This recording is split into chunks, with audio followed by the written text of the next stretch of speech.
Welcome to Psyche Talks. Today we're embarking on a fascinating exploration into the ideas of Carl Jung, specifically looking at his concepts of symbols and the unconscious mind. Yeah, and we'll be drawing insights from his book, Man and His Symbols, to really, get under the skin of these powerful ideas. Exactly. Our goal today is to understand what Jung truly meant by his symbol, why he considered dreams so vital, and, well, what all of this tells us about ourselves. And we'll also touch on how our conscious and unconscious minds interact, how these ideas sort of resonate with both our modern experiences and maybe ancient human history, too. So let's dive right in then. What exactly is a symbol in Jung's view? Because he made a distinction, didn't he? He did, a very clear one. It's crucial to understand that he drew a line between a symbol and what he called a sign. Okay. Think about it this way. A sign, like a trademark or maybe a traffic signal, it has a direct, agreed-upon meaning. It points to something specific. And that's pretty much it. Like UN means United Nations. Simple. Exactly. It denotes something. But a symbol, for Jung, that was something much, much richer. How so? Well, a symbol carries a deeper, often less obvious meaning. It implies something vague, unknown, or sort of hidden beyond its obvious appearance. Can you give an example? Sure. Think about something like the ancient Cretan double axe. We can see the image, right? But its full symbolic meaning, what it truly represented to those people back then, well, that's open to interpretation now. Right, it evokes something power, maybe authority, but we don't know the specifics for sure. Precisely. The specifics are elusive.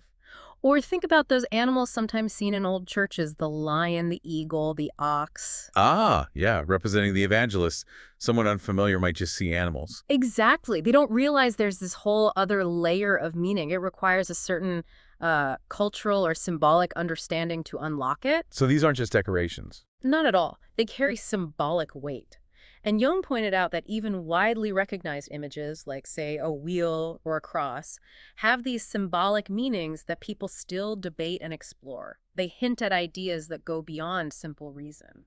So a key thing here is that a symbol, for Jung, always points towards something deeper, something in our unconscious that maybe logic can't quite pin down. That's a great way to put it. The symbol acts almost like a doorway.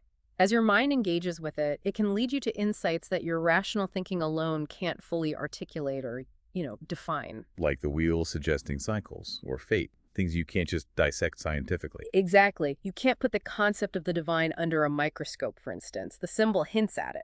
Okay, that's fascinating. And this idea of the unconscious being so central to symbols, that naturally brings us to Jung's focus on dreams, right? Why were dreams so important for him? Well, dreams, according to Jung, are a primary way the unconscious parts of our lives reveal themselves. They don't use logical thought, not usually. They communicate through symbolic images. So not a rational argument, but a picture, an image. Right. And historically, looking at dreams was actually one of the first ways psychologists even tried to investigate the unconscious mind. The core idea is that your unconscious isn't just random noise, it's actively trying to communicate something. Using this language of symbols. Yes, through a language of images. And this whole concept of an unconscious psyche. Yeah. That wasn't universally accepted back then, was it? Oh, definitely not. And there's still debates, really. Jung had to directly address criticism, like the argument that believing in an unconscious meant believing people had two separate personalities. Which sounds a bit extreme. He thought it was a naive argument. He countered that actually a certain amount of inner division or feeling conflicted is a pretty normal human experience. It's not necessarily pathological. You mean like when you feel pulled in two directions, or you act in a way that surprises even yourself? Exactly those times. He even suggested that this feeling of a split personality, in a less dramatic sense, is a common issue in modern life. That's quite a statement. It is. But he clarified it wasn't always mental illness, but often just a lack of conscious awareness of these deeper parts of ourselves. He argued that consciousness, our waking awareness, is actually a relatively recent development in human history. Just the tip of the iceberg, so to speak. Precisely. He believed it's only one part of a much larger, much older psychological system. Our psyche, our total psychological being, is way bigger than just our conscious mind. So, denying the unconscious. For Jung, that was like assuming we already know everything there is to know about the mind, which he felt was just illogical. There's so much we don't understand about ourselves. Makes sense. He also talked about something called Misoniism. Misoniism. Yeah, basically a fear or dislike of anything new or unknown. He thought this was one reason people resist the idea of the unconscious. It's challenging, it's Yeah. different, it asks us to look at the unknown within ourselves. So it's partly just that natural human hesitation about new ideas that shake things up. Yeah. That seems to be part of it. And Jung also brought in examples from anthropology, like the concept of loss of soul in some indigenous cultures. What does that describe? It describes a kind of dissociation, a fragmentation of consciousness, like a part of the self has become detached or lost. And what about that bush soul idea, where a person feels connected to an animal or a tree? Right. Where harm to the animal is felt by the person and vice versa. Jung saw that as illustrating this deep, unconscious sense of identity, this mystical participation, as Levi-Bruhl called it. A connection that bypasses conscious logic. Exactly. And Jung's point was that even in our modern rational world, this unity of consciousness isn't a given. We see hints of it when people dissociate or get completely overwhelmed by a mood or say later, I wasn't myself then. So full self-control isn't as common as we might think. Jung suggested it's actually quite rare, which points to the powerful influence of these less conscious aspects of our psyche. Okay, so if our conscious awareness can be limited or even fragmented, that brings us back to dreams. Why did he see them as such a key resource? Well, even though dreams can seem flimsy, illogical, unreliable, Jung concluded they are the most frequent and universally accessible way we have to investigate our symbolizing faculty, our ability to create and understand symbols. They offer a direct line, maybe? Unfiltered. Pretty much. A direct glimpse into the unconscious, operating on its own terms. Now, he followed Freud in exploring the unconscious through dreams, but their approaches diverged quite a bit, didn't they? They certainly did. Freud often interpreted dreams primarily as, well, fulfilling repressed wishes, often sexual ones. Jung saw a broader purpose. Who he was. He saw dreams as attempts by the unconscious to bring balance to the conscious mind, to compensate for our often one-sided conscious attitudes or perspectives. So if I'm consciously focused too much on one thing or ignoring something important, my unconscious might try to flag that up in a dream. That's the core idea, yes. Jung believed our conscious minds often resist the unfamiliar, the unknown, that mechanism again. So dreams step in. And he felt strongly that we should treat dreams as facts, as real expressions from the unconscious that do make sense somehow. Even the really weird ones, the ones that seem totally chaotic. Especially those, perhaps. He argued their very normalcy, the fact that everyone dreams, means they warrant serious investigation. We shouldn't just dismiss them because they don't fit our waking logic. And he thought they could be more than just compensatory, like sources of new ideas. Absolutely. He pointed to examples, famous ones, actually, like the mathematicians Poincaré and Kekulé, who had scientific breakthroughs linked to dreamlike states. Or Descartes' foundational mystical experience. Even Robert Louis Stevenson supposedly getting the plot for Dr. Jekyll and Mr. Hyde from a dream. Wow. So dreams aren't just rehashing old stuff. Not necessarily. Jung believed dream images can often express genuinely new thoughts, insights, or perspectives that haven't yet reached our conscious awareness. They can offer creative solutions or ideas our waking mind simply hasn't considered. Okay, this leads us to the language of dreams. It's obviously not like everyday speech. How did Jung describe the way the unconscious communicates? He really emphasized how different it is from conscious storytelling. Dreams can be illogical, contradictory, full of seemingly absurd images, but he believed this apparent chaos actually has meaning. Meaning related to? Related to the unconscious background of our waking lives. It's like the unconscious uses its own kind of logic, a symbolic, associative logic, rather than a linear, rational one. So we shouldn't try to decode them like straightforward narrative. Probably not directly, no. As we said, dreams often compensate for conscious attitudes. They reveal aspects of ourselves we might ignore or repress. He gave an example of a man who was consciously a perfectionist, very controlled, but his dreams apparently revealed this hidden, almost aggressive side. The dream was offering a necessary counterbalance to his conscious, one-sided persona. It's like the unconscious is holding up a mirror to the parts we don't want to see. Exactly. Or maybe the parts we simply can't see from our usual vantage point. So, for Jung, dream analysis wasn't about just sticking labels on symbols like snake means X. It was about understanding the unique message the dream holds for that specific dreamer in their current life situation. And he noticed patterns too, right? Primitive or archaic elements cropping up. Yes, very much so. He saw images and themes in dreams that seemed analogous to those found in ancient myths and rituals. Things that felt old, fundamental. Freud called these archaic remnants, didn't he? Like leftovers from our evolutionary past. He did. But Jung had a different take. He disagreed that the unconscious was just a kind of psychic trash can for outdated stuff. He saw these archaic associations as an integral, functional part of the unconscious. Functional how? As forming a bridge, really. A link to more primitive, more instinctual, more emotional ways of experiencing and expressing things. Ah, so he felt modern life had sort of flattened our emotional response to many ideas. Kind of, yes. Stripped them of their emotional energy, their numinosity, as he later called it. Dream language, because it's packed with this raw psychic energy, forces us to pay attention on a deeper feeling level. Can you give an example of that? He mentioned a case of a woman who held strong social prejudices. Rational arguments didn't sway her at all. Okay. But her dreams started using really powerful, emotionally charged images related to social inclusion and exclusion. These images bypassed her conscious defenses and challenged her views on a gut level where logic couldn't reach. So the unconscious speaks a language that hits closer to our core emotions. Precisely. And this unconscious realm, for Jung, isn't just passive. It's a natural force. It has its own energy, its own, you could almost say, purposefulness. It actively influences consciousness. So dreams can offer genuine insights, maybe even guidance. They can, yes. But Jung was also careful to point out they can be tricky, even misleading. He compared them sometimes to the Delphic oracle. Remember the prophecy to King Croesus? It was ambiguous, led him to disaster. Right. A great empire will fall turned out to be his own. Exactly. So the spirit of dreams, Jung suggested, isn't entirely human or rational in our sense.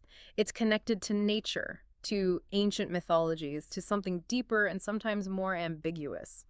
He felt that civilization, our progress, has created a kind of split, hasn't it, between our conscious rational minds and these deeper instinctive layers. Yes, a division.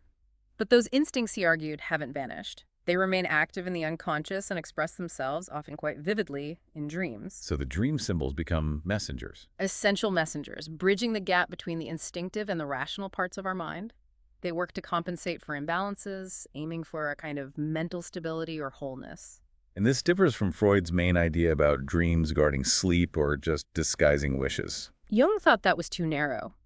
He believed dreams naturally take symbolic shape in the unconscious. It's their native language. They aren't necessarily disguising something in the Freudian sense, but rather expressing complex realities symbolically. And they often touch upon things right on the edge of our awareness.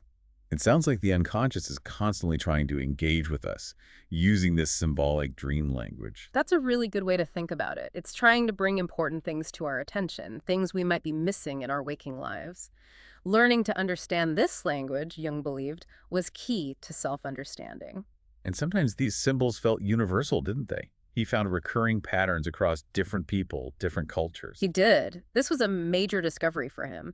He noticed these recurring motifs, these universal patterns appearing in dreams, but also in myths, in folklore, all over the world. These are what he eventually termed archetypes. Archetypes. Yeah. So what are they exactly? Are they specific memories? No, not specific memories like remembering your breakfast. They're more like universal forms or innate tendencies. Predispositions to experience and represent certain things in typical ways. Can you give some examples? Sure. Common ones include motifs like the hostile brethren, the wise old man figure, the great mother archetype. These kinds of figures and stories pop up across different cultures, even ones with no historical contact. So it's not about direct transmission, like learning a story? He argued it wasn't primarily about that. He saw archetypes as being more like instinctive trends, part of our shared human psychic structure, almost like how nest building is instinctive for birds. So instincts are the physiological urges. Right. Hunger, sex, aggression.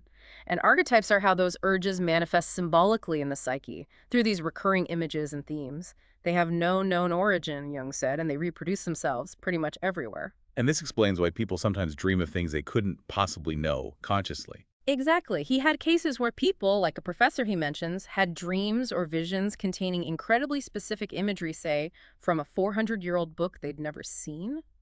Jung took this as evidence for these archetypes originating from a deeper layer, the collective unconscious. This collective unconscious, it sounds like a shared pool of human experience. In a symbolic sense, yes, a shared foundation of the psyche containing these universal patterns. And Jung believed this archetypal mind could sometimes intuitively grasp situations, offer symbolic interpretations, maybe even seem to influence events, though that gets into more complex territory. And these archetypes, they have their own energy. They're not just static pictures. Definitely not static.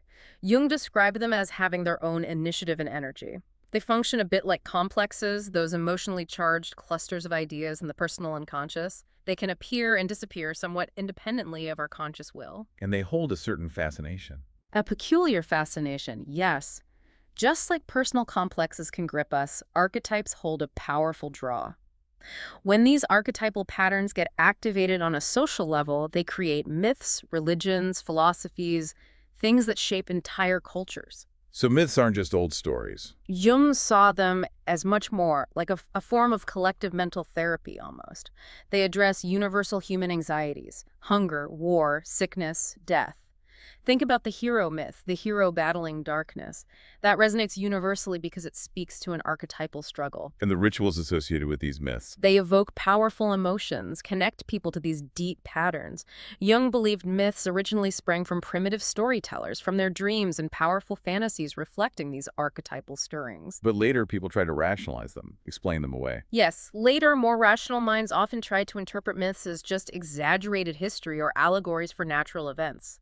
Jung saw a parallel here with early attempts to rationalize dream symbols, to strip them of their deeper symbolic meaning. He really pushed back against the idea that dreams always mean something other than what they appear to be, didn't he? He did. He famously said the dream is its own interpretation, meaning its manifest imagery is important in itself.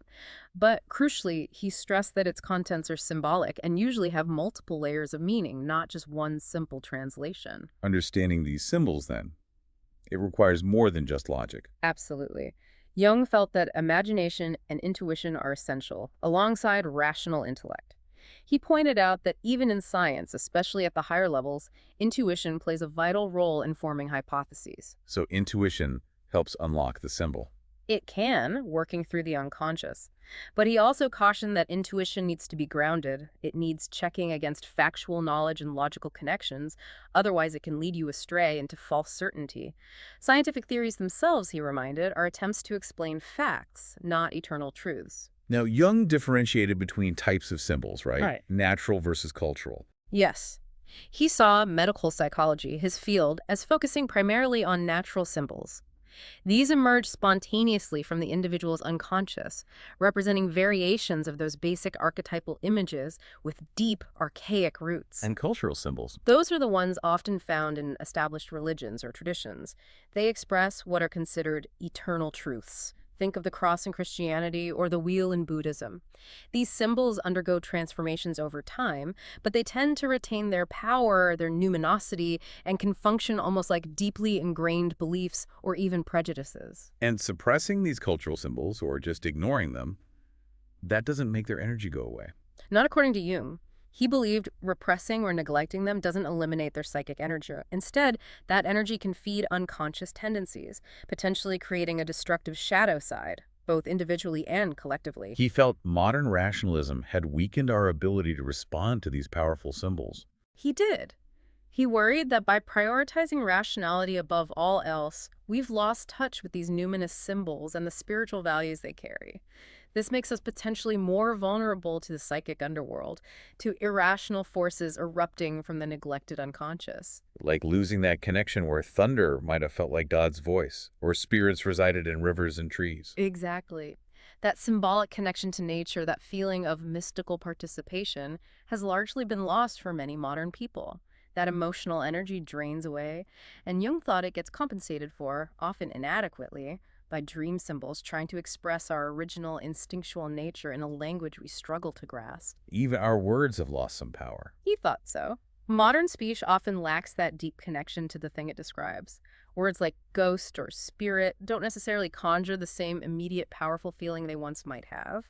Compare that to someone superstitious who feels the power of the number 13. While the rational person strips it of that feeling. Right. It illustrates how archetypes manifest both as images and as emotions. They gain that numinosity, that special power, when they're charged with feeling. And interpreting these archetypes, it's not one size fits all. Definitely not. Jung stressed that arbitrary or universal interpretations are impossible, or at least unhelpful. An archetype, like the cross, has to be understood within the context of the individual's life, their beliefs, their situation. For a devout Christian, the cross means something profoundly different than it might for someone else. You have to feel the meaning, not just know the word. Precisely. Experiencing the numinosity, the emotional impact of archetypal images like the anima, the animus, the wise old man, the great mother, is essential for them to be more than just intellectual concepts. So what's the overall purpose of all this dream symbolism, this connection to the unconscious? What's it trying to achieve? Jung believed dream symbolism is essentially an attempt to bring the original primal mind of humanity into contact with our more advanced differentiated consciousness. It's about fostering self-reflection on the whole self. Because consciousness evolved by sort of leaving parts of that primitive mind behind. In a way, yes, by discarding or repressing aspects of it. But the unconscious has preserved these aspects, and dream symbols constantly refer back to them, trying to bring them back into the conversation, so to speak. Which can feel threatening. It often does. Approaching this unconscious material can evoke resistance, even fear, because these relic contents, as he sometimes called them, are highly charged with energy. Repressing them too strongly can lead to neurosis. But integrating them, assimilating them. That leads to growth. Assimilation of unconscious contents modifies the personality in a process Jung called individuation, becoming a more whole, integrated individual.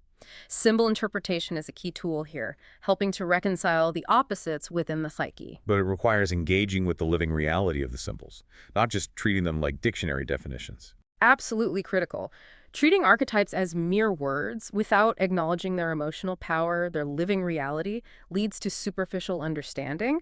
You end up with just limitless, meaningless substitutions, not real insight. That emotional value, the numinosity, has to be part of the interpretation. Yes, it bridges the gap between thinking and feeling, which Jung saw as dangerously wide in modern life. Our intellect has created this amazing world of useful but potentially dominating machines and systems. While perhaps undervaluing the human soul. That was Jung's concern. Despite our religious and philosophical traditions nominally valuing the soul, our actions often prioritize the external, the technical, the rational, over the inner symbolic life. He spent a huge part of his life on this, didn't he? Investigating these natural symbols. Over half a century. And his conclusion was that dreams and their symbols are deeply meaningful. They provide valuable information about the psyche, information that often goes far beyond just our everyday worldly concerns. Yet this complex part of the mind that produces them, it remains largely unexplored for many people. Vastly unexplored, despite the fact that it sends us signals every night in our dreams, signals we mostly ignore or forget. It's like the unconscious psyche is thinking about us. That's an interesting way he put it. It contains all aspects of human nature, the good, the bad, the indifferent. It's neutral, like nature itself. It just is. So the study of all this symbolism, individual and collective, it's a huge task. Immense, a vast, ongoing task.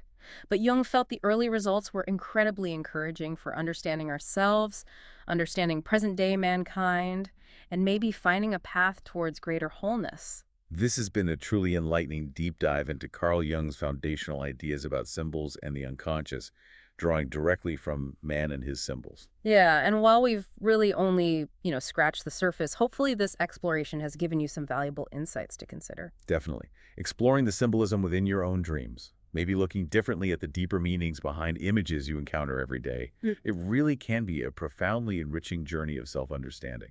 It absolutely can. It opens up different ways of seeing. And this exploration into the depths of the psyche, it raises an important question for you, the listener. How might understanding these symbolic languages enrich your understanding of yourself and the world around you? It's a question worth pondering for sure. It can really open up new avenues of self-reflection and discovery. Thank you for your support and for listening.